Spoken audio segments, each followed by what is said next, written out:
आइए सुनते हैं करवा चौथ की कहानी। एक गांव में एक साहूकार के 7 बेटे और एक बेटी थी। सेठानी ने सातों बहू और बेटी सहित करवा चौथ का व्रत रखा। उस लड़की के भाई हमेशा अपनी बहन के साथ भोजन करते थे। उस दिन भी भाइयों ने बहन को भोजन के लिए बोला। तब बहन बोली, भैया आज मेरा करवा चौथ का व्रत है, इसलिए चांद उगेगा जब खाना खाऊंगी। भाइयों ने सोचा कि बहन भूखी रहेगी, इसलिए एक भाई ने दिया लिया और एक भाई ने चलनी लेकर पहाड़ी पर चढ़ गए। दिया जलाकर चालनी से ढककर कहा कि बहन चांद उग गया है, अब अर्घ दे ले और खाना खा ले।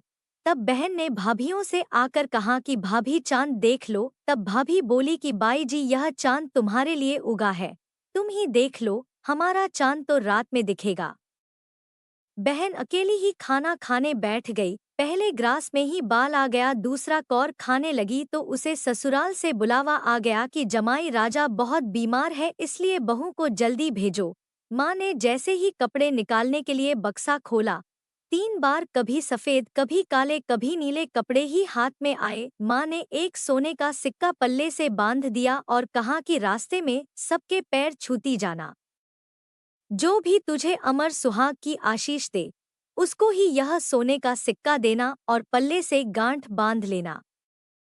रास्ते में सब औरतें भाइयों का सुख देखने की आशीष देती गई, किसी ने भी सुहाग का आशीष नहीं दिया। ससुराल के दरवाजे पर पहुंचने पर पलने में सोती हुई जेठूती झूल रही थी। उसके पैर छूने लगी तो वह बोली, सील हो, सपूती हो, 7 पूत की माँ हो। यह वाक्य सुनते ही उसने जल्दी से सोने का सिक्का निकालकर उसे दे दिया और पल्ले से गांठ बांध ली। अंदर गई तो पति मरा पड़ा था। बहू ने अपने मरे हुए पति को जलाने के लिए नहीं ले जाने दिया और बोली, मेरे लिए एक अलग से झोपड़ी बनवा दो, और वही अपने मरे हुए पति को लेकर रहने लगी। रोज सासू बची खुची ठंडी बासी रोटी दासी के साथ भेज देती और कहती, जा मुर्दा सेवनी को रोटी दे आ। थोड़े दिन बाद माघ की तिल चौथ आई और बोली, करवा पिला तू करवा पिला, भाइयों की प्यारी करवा ले, दिन में चांद देखने वाली करवा पिला।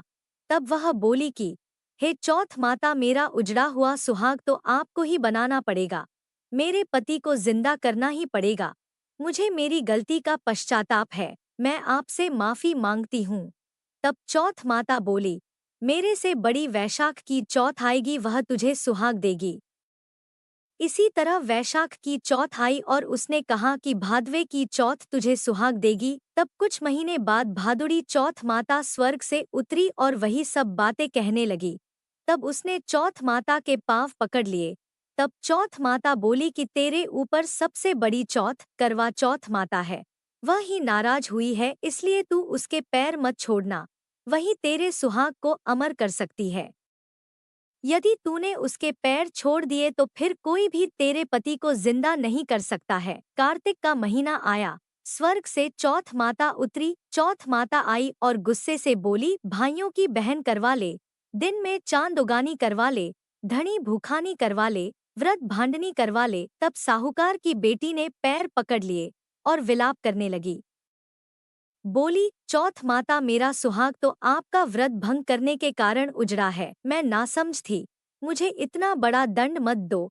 तब चौथ माता बोली, मेरा पैर पकड़कर क्यों बैठी है, मेरा पैर छोड़ दे। तब वह बोली, मेरी बिगड़ी हुई आपको बनानी ही पड़ेगी, मुझे सुहाग देना ही पड़ेगा, क्योंकि आप सब जगत की माता है और सबकी इच्छा पूरी करने वाली है। तब चौथ माता खुश हुई और आंखों में से काजल निकाला, नाखूनों में से मेहंदी, बिंदी में से रोली निकाली और सबसे छोटी उंगली से उसके मरे हुए पति पर छींटे दिए।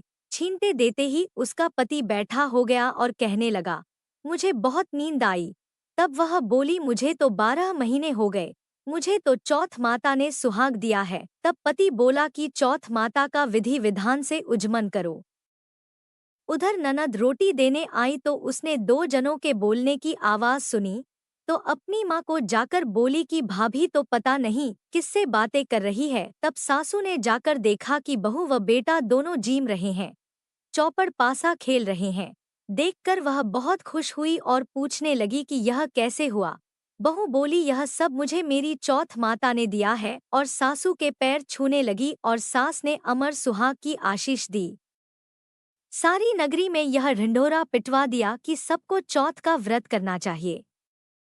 हे चौथ माता, जैसा साहूकार की बेटी का सुहाग उजाड़ा वैसा किसी का नहीं उजाड़ना, जैसा वापस उसका पति जीवित किया वैसा सभी का करना, कहने सुनने वालों को, हुंकारा भरने वालों की सभी मनोकामना पूर्ण करना। विनायक जी की कहानी। एक अंधी बुढ़िया माई थी जिसके एक बेटा और बहू थे। वे लोग बहुत गरीब थे। बुढ़िया माई रोज गणेश जी की पूजा करती थी। एक दिन गणेश जी उससे प्रसन्न हुए और बोले कि मुझसे कुछ मांग ले। तब माई बोली कि मुझे कुछ भी मांगना नहीं आता है। तब गणेश जी बोले तेरे बेटे से पूछ ले। तब वह अपने बेटे से पूछी। तब बेटा बोला कि माँ धन मांग ले। बहू से पूछा तो उसने कहा पोता मांग लो। तब माई ने सोचा यह दोनों तो अपने मतलब की बात मांगने को कह रहे हैं, तो उसने पड़ोसन से पूछा। पड़ोसन बोली कि अरे तू क्यों तो धन मांगे, क्यों पोता मांगे, कुछ अपने लिए भी मांग, अपने लिए दीदा गोड़ा आंखें घुटने मांग ले। तब घर आकर माई ने सोचा कि ऐसी चीज मांगनी चाहिए जो बेटे बहू भी राजी हो जाए और अपना मतलब भी हो जाए।